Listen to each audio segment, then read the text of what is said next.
Well, thank you, Pat, and thank you, Charisse, for your wise words. And you ought to run for mayor, and I'm term limited, so that's fine. And I wish you the best of success.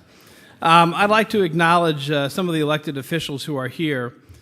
First, Vice Mayor Diane Neighbors, Councilwoman at Large Megan Barry, Chancellor Carol McCoy, Criminal Court Clerk Howard Gentry, and our great Chief of Police, Steve Anderson.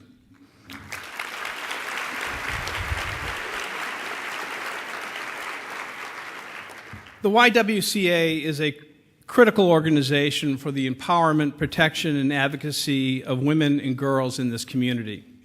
Pat Shea and the Board of Directors and the staff of the YWCA all do an outstanding job making their services known in the community.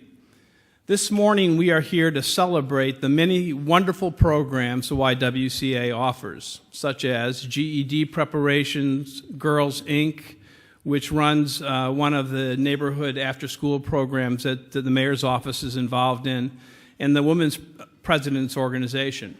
And of course, we are here to celebrate the YWCA's largest area of focus, services provided to domestic violence victims.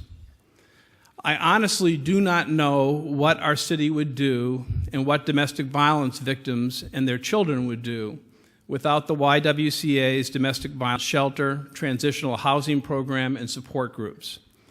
These programs are vital to protecting women and children in our city and is why Metro's Community Enhancement Fund helps support the YWCA. And I want to thank our wonderful Vice Mayor Diane Neighbors for leading this effort every year. Thank you, Diane.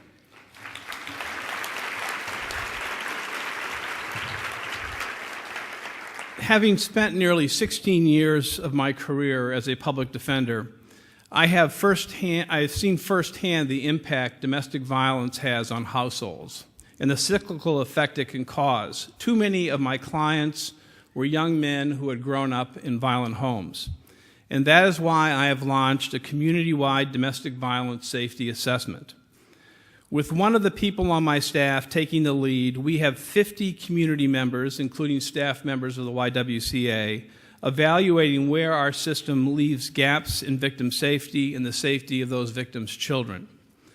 During the course of this one-year assessment, we are looking closely at Metro's points of intervention in domestic violence cases, such as 911, patrol response, the police domestic violence unit, victim notification, order of protection, prosecution, and general sessions courts and civil courts. It's not that any one entity is not doing their job right or not doing it well. Our city is filled with dedicated individuals with a passion for serving the needs of others in our community. But the process will allow us to look at the system as a whole and figure out where the gaps exist. It's our expectation that this assessment will lead to a system-wide improvements, better collaboration, increased victim safety, and offender accountability. And to accomplish these goals, there are key issues that we as a community need to work together to address. Number one, we must recognize the fact that helping domestic violence victims is only half of the equation. Because while we may work hard to keep one particular woman safe, the truth of the matter is that there will be another woman just around the corner to take her place with that abuser. And for that reason, we need to help this generation of boys grow up to be better men.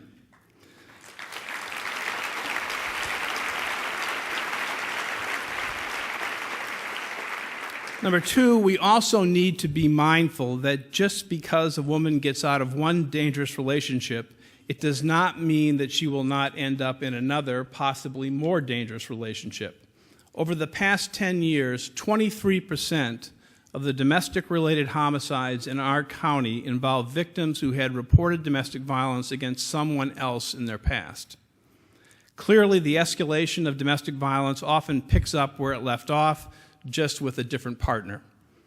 Three, more attention needs to be given towards outreach. 73%, that's a staggering figure, 73% of the domestic violence-related homicides over the last 10 years involve victims with no history of calling the police for help. That is a staggeringly high number. Couple that with our ever-growing immigrant population, a population that we know because of language and cultural barriers can be less likely to reach out for help, and the importance of community outreach and education becomes abundantly clear. 4, we can't overlook the needs of the children in our community who are growing up in violent homes. Children who live in violent homes are essentially living in a war zone. There's no escape, there's no honeymoon, there's no hope, and there's no reprieve. They are truly living under the rule of a tyrant. Not only are these children suffering today, but we know that exposure to domestic violence as a child makes them much more likely to be a victim or to be victimized when they grow up.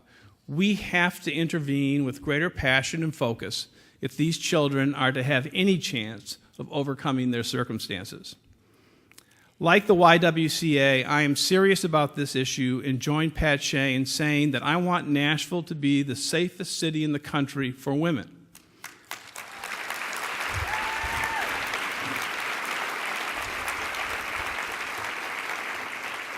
And when a city is safe for women, it is safe for children. I think my speaking time is about up. My guess is that you haven't been invited here just to enjoy your breakfast, that there will probably be a request for support and funds. As I mentioned, the metropolitan government does help support the YWCA, but we can't do it alone.